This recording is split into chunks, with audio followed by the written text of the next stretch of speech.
guys, what's up? It's me, Cass from Cass's Critters, and I cut my hair. I had to. I just love short hair.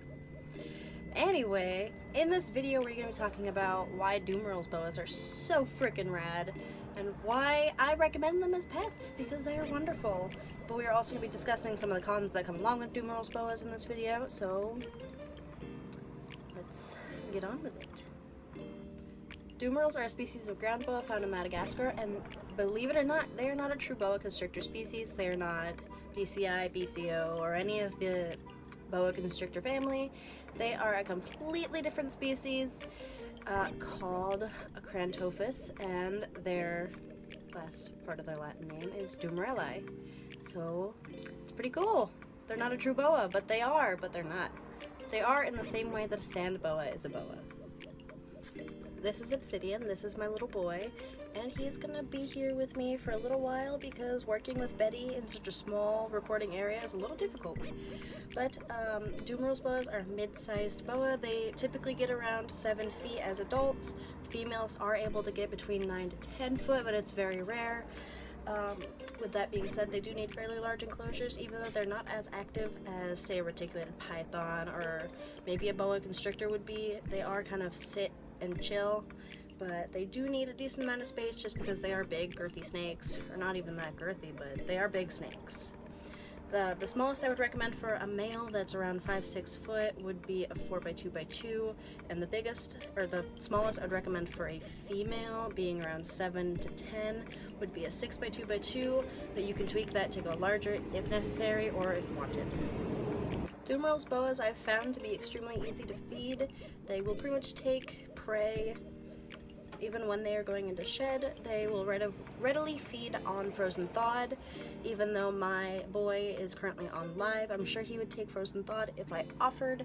I just like the feeding response that comes with live for him because he is kind of a shy eater. But my big girl will readily take frozen thawed, but you do need to watch what they eat because they are such good eaters. They can very quickly and very easily become obese, which is a con to pretty much all snakes in captivity, but boas in particular, because a lot of people tend to overfeed them and they have a really slow metabolism. That is no different with the Dumerils boa. They do have really slow metabolisms compared to a lot of other snakes, and he has a big old sausage butt right now, so gotta wait for him to poop because he just shed and he is gorgeous, and he grew quite a bit since I got him. Right, buddy? I mean, just look at this snake. Unfortunately, Dumerils Boas are not really all that widely available, as not many people truly work with them, and they are not very prolific in the slightest. But since nobody works with them and they are more uncommon, they are thus more expensive. This boy, if I go into numbers, he was about $200 as a male, and as a neonate, like tiny baby, only a few weeks old. So yeah, they are not cheap. Dumerils Boas have no confirmed morphs, none at all, no albino, no nothing. They have no morphs. People just line breed them for the colors that they have already, such as the pinks, the peaches, and the reds that they may have. Personally, my two have more peachy pink colors, which is what I personally prefer, but if you prefer the red, it's totally cool. Dumerils Boas are just super variable like that and super gorgeous. Dumerils Boas are an awesome snake if you're looking to get into the bigger snake world without overstepping, like getting into a reticulated python, which you may not be able to handle, and they tend to be bitey if they're dwarfs or super dwarfs, from what I've personally seen. Dumerils Boas are just this perfect little snake. They're medium growth rate, and they will get sexually mature by age 4 to 5. 4 is the youngest that I would ever breed a female, but 5 is preferred.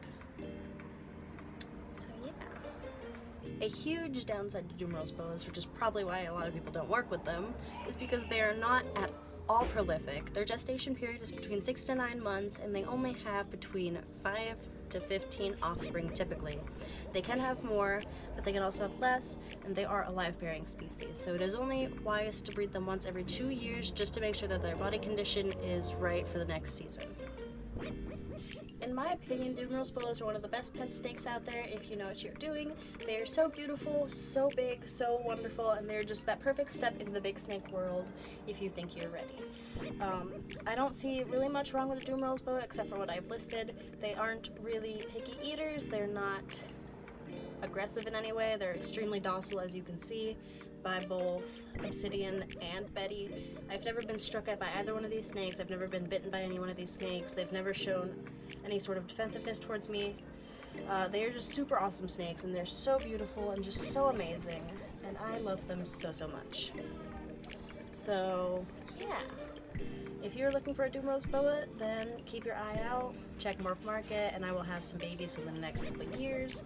So yeah, I hope you guys enjoyed the video. I hope you enjoyed seeing my Dumerils Boas, and this is kind of why they're my favorite species of snake, and why I love working with them so much. They're just so amazing.